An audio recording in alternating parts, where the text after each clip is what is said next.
अस्सलामुअलैकुम जी। तो दोस्तों, आप देख रहे हैं electronics.urdu। तो आज की वीडियो में हम ये एक LG का 14 इंच का CRT टीवी है। आज हम देखेंगे कि इसके अंदर क्या फ़ॉल्ट है। तो मैं अभी इसको चालू करता हूँ और चेक करते हैं कि इसके अंदर क्या फ़ॉल्ट है। ठीक हो गया जी। तो पहले मैं अभी इसको चालू करने लगा हूँ। तो मैं अभी इसको पावर में लगाता हूँ और देखते हैं कि इसके अंदर क्या फ़ॉल्ट है।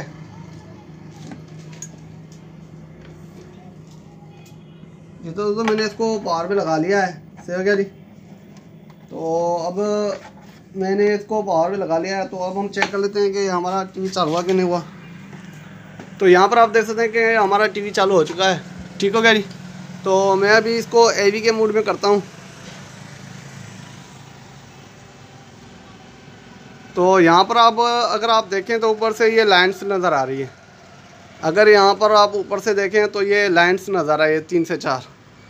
तो आज हम इस टीवी को रिपेयर करेंगे और देखेंगे कि इसके अंदर क्या फ़ॉल्ट है। तो पहले मैं टीवी को खोल लेता हूँ और उसके बाद हम देखते हैं। ठीक है जी।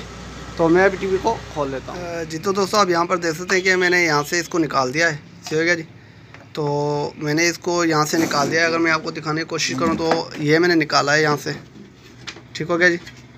तो अगर मैं आपको दिखाने की कोशिश करूँ तो ये मैंने इस पे से निकाला है। ये 35 वोल्ट और 100 UF का।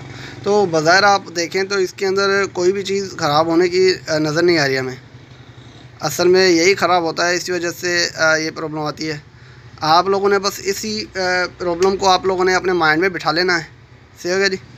ये फ़ॉल्ट अमूमन आता रहता है। इस फॉल्ट को आप लोगों जहन में बिठाना होता है, वरना आपको ये फ़ॉल्ट नहीं निकले आपसे, क्योंकि इस पर ये फुला हुआ हमें नज़र नहीं आता, लेकिन इसके अंदर फ़ॉल्ट ज़रूर होता है। तो मैं अगर आपकी इसकी पिन आउट की बात कर दूँ वाइट कलर IC की, तो ये इसकी जो 5वें नंबर वाली जो पिन होती है, वहाँ से इसकी सिर्फ एक ही कंडेंसर निकलता है। इसकी वाइट कलर वाली IC जो 5 नंबर वाली पिन जो होती है, इसमें से आउट निकलता है। वहाँ पर ये कंडेंसर लगा होता है। आप लोगों ने सिर्फ वही कंडेंसर चेंज करना है, आपका फॉल्ट इंशाल्लाह क्लियर हो जाएगा, क्योंकि अमूमन इसी का ही फॉल्ट आता है। तो बहरहाल अभी मैं इसको चेंज कर लेता हूँ। अगर आप इस पर देखें तो जो दूसरा मैं लगा रहा हूँ, इसकी साइज़ में और उसकी साइज़ में कितना बड़ा फ़र्क है, ये देख लें। फ़र्क बहुत ज़्यादा है, लेकिन इसके अंदर ये है कि इसके जो वोल्टेज और UF सेम है। तो मैं अगर आपको यहाँ पर दिखा दूँ, इसके जो वोल्टेज और UF का जो वोल्टेज या UF होते हैं वो सेम ही होते हैं इसके। अगर मैं आपको दिखाने की कोशिश करूँ तो ये देखें, मैं अगर आपको दिखाने की कोशिश करता हूँ तो ये देखें 35 वोल्ट और 100 UF। सही होगा जी। ये 35 वोल्ट और 100 UF का ही है। सही हो गया। और जो मैं दूसरा लगाने वाला हूँ वो भी 35 वोल्ट और 100 UF का है। ये भी अगर मैं दिखाने की कोशिश करूँ तो ये देखें, ये भी 35 वोल्ट और 100 UF का है, लेकिन इसकी जो साइज़ है वो स्मॉल है और उसकी है लार्ज है। ठीक है जी। वो लार्ज है और ये छोटे वाला जो वो स्मॉल है। तो ये बार ये हम लगा लेते हैं यहाँ पर। ठीक है जी। तो मैं अभी इसको यहाँ पर लगा लेता हूँ और उसके बाद मैं आपको दिखाता हूँ। ठीक है जी। तो पहले मैं इसको लगा लेता हूँ। ये आप देख सकते हैं कि मैंने इसको अभी लगा लिया। इसकी जो इजाफी जो पॉइंट हैं वो मैं अभी इसकी काट लेता हूँ। ठीक है जी। इसकी जो इजाफी लेगे हैं, ये अगर आप देखें तो इसकी जो इजाफी लेगे हैं वो मैं अभी काट लेता हूँ। सही हो गया जी। तो मैं अभी इसको काटता हूँ और उसके बाद हम अपने टीवी को चालू करके चेक करेंगे और देखेंगे कि हमारा जो फॉल्ट है वो क्लियर होता है कि नहीं होता। तो पहले मैं क्या करता हूँ कि इसकी जो इजाफी पॉइंट हैं वो मैं काट लेता हूँ। ठीक है जी। ये अगर आप देख लें, ये मैंने काट दिए। अब ये दूसरे लिए वो भी मैं काट लेता हूँ। ये अभी इन दोनों को काट के उसके बाद हम चेक करेंगे। ठीक है जी। तो अब हम इसको चालू करके चेक करते हैं और देखते हैं कि हमारा जो फॉल्ट था वो अभी क्लियर हुआ कि नहीं हुआ। तो अब मैं किट को सीधा कर लेता हूँ। सही हो गया जी। तो मैं अभी अपने किट को सीधा कर लेता हूँ। ये देख लें, मैंने अभी किट को सीधा कर लिया है। यहाँ पर देख लें, ये मैंने कंडेंसर चेंज किया है अभी।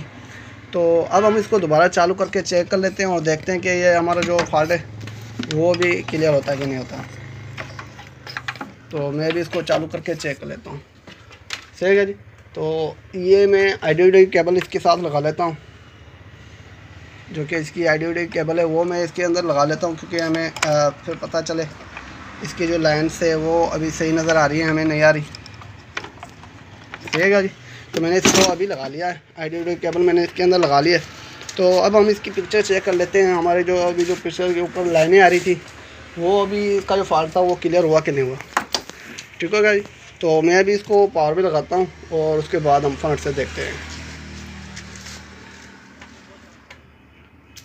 तो दोस्तों हमारा टीवी अभी चालू हो चुका है, तो अब हम इसको फ्रंट से देख लेते हैं। तो अगर यहाँ पर अगर आप देखें तो हमारा फॉल्ट जो है वो अभी क्लियर हो चुका है। ये अगर आप ऊपर से देख रहे थे, ऊपर से लाइनें आ रही थी, वो अभी लाइनें दूर हो चुकी हैं। ठीक हो गया जी। तो अगर आप यहाँ पर देखें तो हमारी जो लाइन्स आ रही थी वो अभी दूर हो चुकी है। तो ये मेरी वीडियो आपको कैसे लगी? उम्मीद करता हूँ कि ये मेरी वीडियो आपको अच्छी लगी होगी। अगर ये मेरी वीडियो आपको अच्छी लगी तो प्लीज़ आप लोग मेरे इस वीडियो को लाइक, शेयर और सब्सक्राइब करें। तो अब तक के लिए इतना ही। इंशाअल्लाह अगली वीडियो के लिए जल्द हाजिर होंगे। खुदा हाफ़िज़।